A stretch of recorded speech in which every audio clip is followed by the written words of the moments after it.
स्वागत करता हूँ सभी का आपके अपने YouTube channel Ashish all clear two में। तो दोस्तों जैसे कि आप मैं पहले वीडियो में पढ़ाया हूँ हमारा जनन तंत्र और आज पढ़ने वाले हैं नर जनन तंत्र के बारे में। तो देखिए जो नर जनन तंत्र है जन्म में होता क्या है। तो जन्म में होता है अपने जैसे संतानों को क्या जन्म देना। जन्म की प्रक्रिया किसे कहते हैं, जो जीव अपने जैसे संतानों को जन्म देते हैं उन्हें क्या कहते हैं, जन्म कहते हैं। और आज हम पढ़ेंगे मानव जन्म तंत्र के बारे में। और यह जो चित्र आप देख रहे हैं यह है मानव जन्म तंत्र। तो सबसे पहले आप लोग चित्र तो देख ही रहे हैं, यह है वृषण कोश, ये इसे वृषण कहते हैं, इसे शुक्रवाहिनी कहते हैं। और जो ये दिख रहा है इसे शुक्राशय कहते हैं।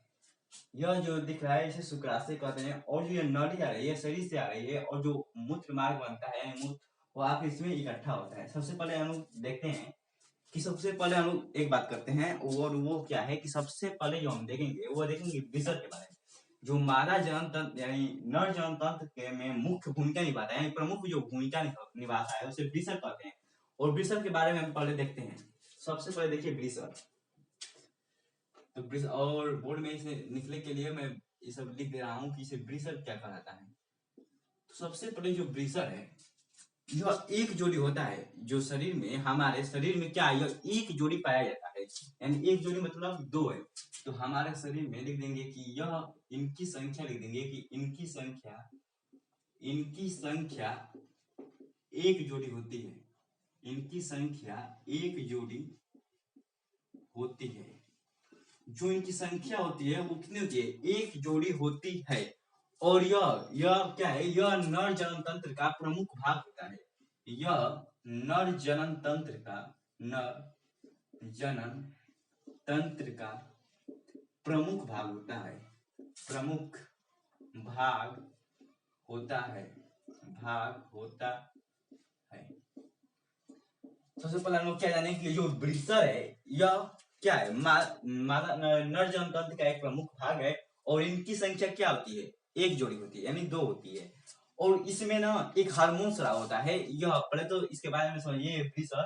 यह शरीर से क्या है, यह शरीर से बाहर आता है। क्यों बाहर आता है, क्योंकि जो हमारे शरीर का टेम्परेचर होता है, शरीर का टेम्परेचर इसमें स्थित जो इसमें स्थित मैं पहले बताऊंगा, पहले बाद में। और देखिए पहले वृषण।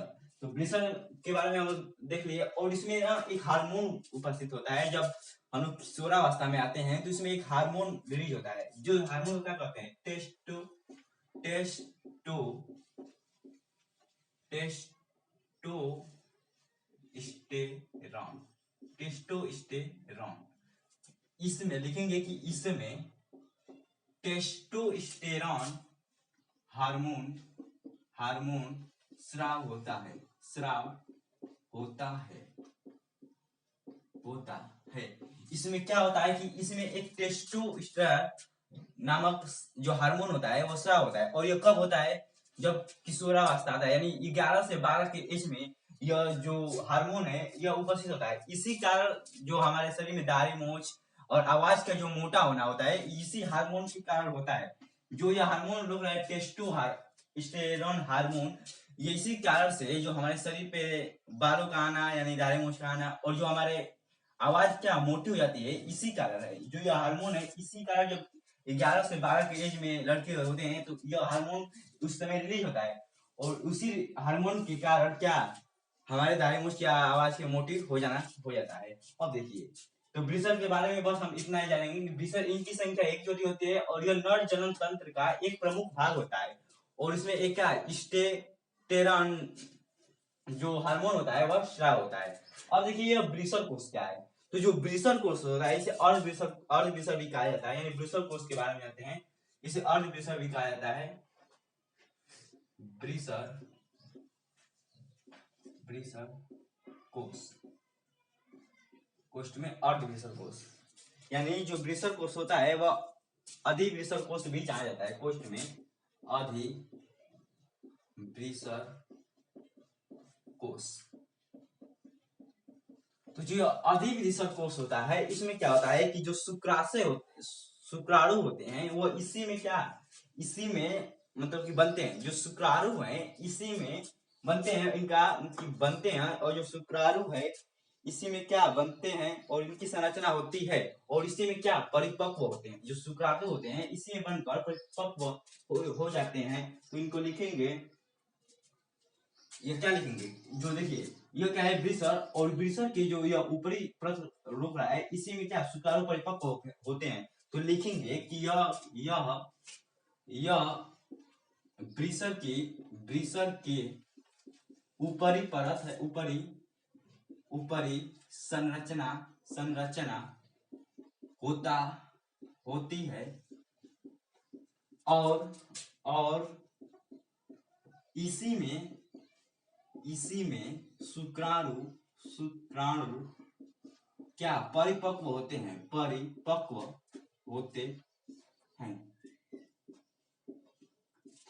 जो यह ब्रीसर कोश होता है या अर्ध ब्रीसर कोश, यह ब्रीसर का एक ऊपरी क्या संरचना होता है या संरचना होती है, और इसी में जो शुक्राणु होते हैं वो क्या परिपक्व होते हैं। इस बस ब्रीसर कोश इतना ही कार्य करता है। और देखिए इसका जो कार्य करता है कि देखिए सबसे पहले जो यह शुक्राणु है इसका देखिए, सबसे पहले ये जो शुक्राणु है यह इसका जो लेवल होता है वह 7 से 8 ml तक होता है। यानी 7 से 8 ml में ये लगभग 20 लाख होते हैं। 7 से 8 ml में ये लगभग क्या 7.8 ml में लगभग 20 लाख की संख्या इनकी होती है। और 5 से 7 जबकि जो निषेचन की प्रक्रिया होती है उसमें लगभग कितना चाहिए, और यह 5 से 7 यानी 5 से 10 लाख शुक्राणु में भी यह क्रिया हो जाती है। लेकिन जब इससे कम होता है तो जो महिला होती है वो गर्भ धारण नहीं कर पाती है। इसी रीजन के कारण जो महिला होती है वो गर्भ धारण नहीं कर पाती है। और जो मतलब कि हमारे गांव में क्या होता है कि जो पढ़े लिखे नहीं होते हैं वो सिर्फ क्या महिलाओं को दोष देते हैं, जबकि ये रीजन किसमें होता है, यह मनुष्य का रीजन होता है। इनकी जो एमएल यानी जो शुक्राणु है उतना बन नहीं पाते हैं, और यह दोष किसको आती है, महिला को देते हैं। और बकलोनी पढ़े लिखे नहीं है किसको बोले, यही रीजन होता है। अब देखिए ये जो ब्रीसर है आखिर में इसमें शुक्राणु होते हैं, तो ये नीचे क्यों, उनके शरीर से बाहर क्यों होता है, ये मैं बता दिया कि टेम्परेचर क्या लो होना चाहिए। जो हमारे शरीर की टेम्परेचर है इससे क्या इसको लो होना चाहिए, तभी भी ये जीवित रहते हैं। अब देखिए ये ब्रीसर कोश के बारे में हो गया, ब्रीसर के बारे में हो गया। अब ये शुक्रवाहिनी का कार्य करता है। जो शुक्रवाहिनी होता है इसमें उपस्थित जो शुक्राणु होते हैं वह ये जो नली है इस नली के द्वारा ये शुक्राशय तक पहुंचाती है। जो ये शुक्रवाहिनी है इसका जो कार्य होता है लिख देते हैं। शुक्रवाहिनी का जो कार्य होता है शुक्रवाहिनी जो शुक्रवाहिनी होते हैं वह शुक्राणु को लिख देंगे कि यह ब्रीसर तथा अधिवृषर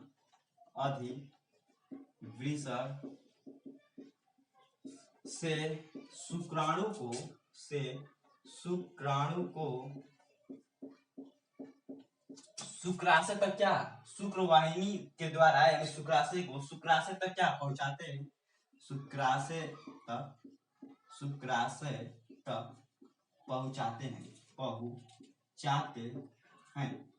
क्या शुक्राशय तक पहुंचाते हैं। और जो ये शुक्राशय है यह क्या करता है शुक्राणु का, जो ये शुक्राशय है सबसे पहले देखते हैं शुक्राशय के बारे में। शुक्राशय इसका क्या कार्य होता है शुक्राशय के बारे में। तो जो ये शुक्राशय है और जो इसमें से क्या जो ये शुक्राणु गया है और उसमें जाकर क्या इकट्ठा होते हैं, तो ये जो शुक्राशय यह एक प्रकार ग्रंथि होती है। शुक्राशय जो है यह एक ग्रंथि होती है, यह एक ग्रंथि होती है। और जो शुक्राणु होते हैं इनका क्या इसी में पालन पोषण होता है, यानी कह सकते हैं कि जो शुक्राणु है ये आकर इकट्ठा होते हैं। शुक्राणु इसी यानी यहीं पर अपना भोजन यानी पोषण यहीं पर अपना पोषण प्राप्त करते हैं। जो ये शुक्राशय है यह एक ग्रंथि होती है। जो शुक्रवाणु होते हैं यहीं पर अपना क्या पोषण करते रहते हैं।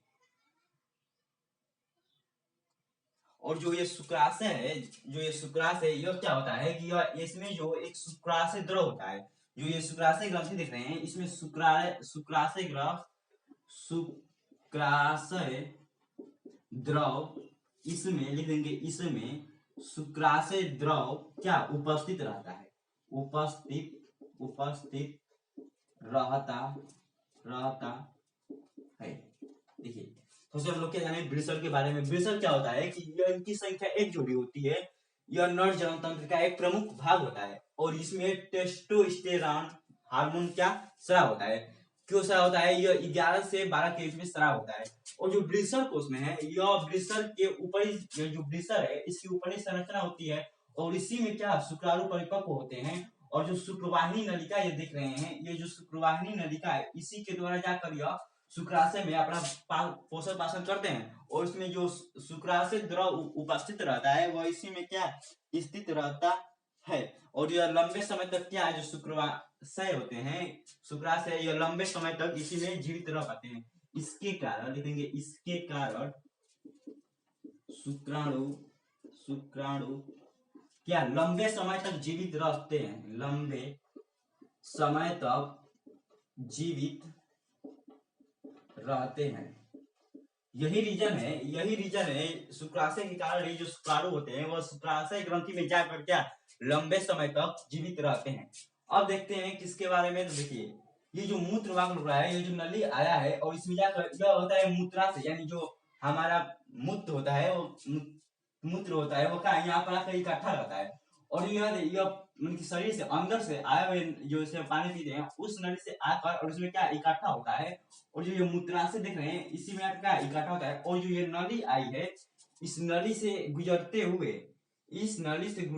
हुए और ये शीशन देख रहे हैं, यानी यह मूत्र नली है, इसी से क्या है यह पारती है। लेकिन जो यहाँ पे है इसी यहाँ पर दो कार्य होते हैं, यहीं से क्या ये जो शुक्राणु है यहीं से इसी नली से, और जो मूत्र है वह इसी नली से, यानी दोनों का एक ही नली होता है। लेकिन यहाँ पर एक सब क्या होता है, जब इसका कार्य होता है तो यह आता है और जब इसका उनकी कार्य होता है तब इसका आता है। ठीक है, जो अब देखिए मूत्राशय किसके बारे में देखेंगे, मूत्र नलिका मूत्राशय क्या होता है। तो लिख इसको मैं मिटा दे रहा हूँ, थोड़ा भर गया है।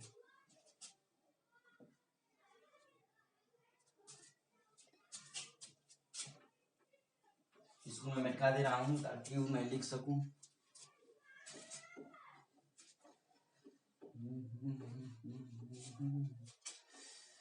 वीडियो पसंद आए तो वीडियो को लाइक, चैनल को सब्सक्राइब भाई करिए और ज्यादा से ज्यादा शेयर कीजिए।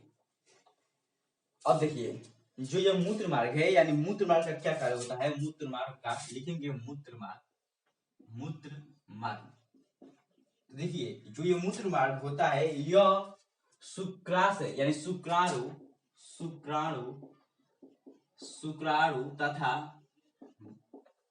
तथा मूत्राशय, शुक्राणु तथा मूत्राशय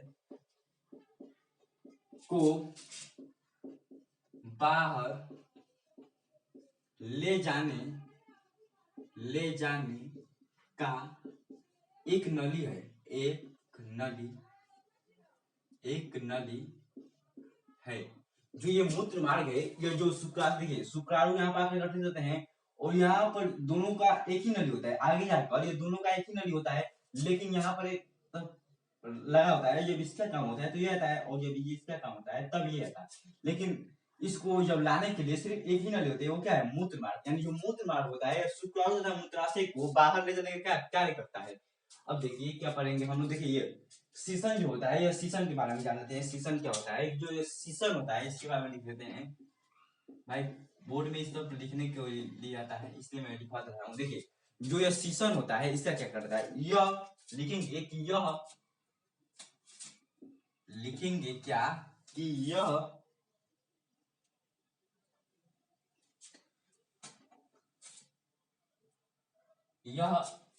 बाह्य, जो ये क्या है यह बाहरी होता है, इसलिए लिखेंगे यह बाह्य जनन तंत्र में यह वाह्य जनन तंत्र का माने कि यह वाह्य जनन तंत्र में उपस्थित रहता है। वाह्य जनन तंत्र में यह वाह्य जनन तंत्र के रूप में जाना जाता है। और इसका कार्य क्या होता है, जो ये शुक्राणु होते हैं यह लिखेंगे कि यह शुक्राणु को मादा शुक्राणु को योनि क्या कह सकते हैं गर्भाशय तक गर्भाशय गर्भाशय तक पहुंचाने का कार्य करते हैं, कार्य करता है। देखिए, जो शीशन है यह वायु जनतंत्र के रूप में जाना जाता है। जो शीशन है यह वायु जनतंत्र के रूप में जाना जाता है। और जो ये शुक्राणु होते हैं, यह शुक्राणु को गर्भाशय तक पहुंचाने का क्या कार्य करता है। ये शुक्राणु होते हैं, यह गर्भाशय तक पहुंचाने का क्या कार्य करते हैं। अब इसमें और देखिए, एक बचा यह प्रोस्टेट ग्रंथि, इसका क्या कार्य होता है। देखिए, जो ये प्रोस्टेट ग्रंथि होती है, जो ये प्रोस्टेट ग्रंथि होती है, जो ये प्रोस्टेट ग्रंथि देख रहे हैं, यह तरल चिपचिपा पदार्थ स्राव करती है। जो ये प्रोस्टेट ग्रंथि है, यह तरल चिपचिपा पदार्थ क्या करती है, स्राव करती है। यह तरल चिपचिपा पदार्थ स्राव करती है।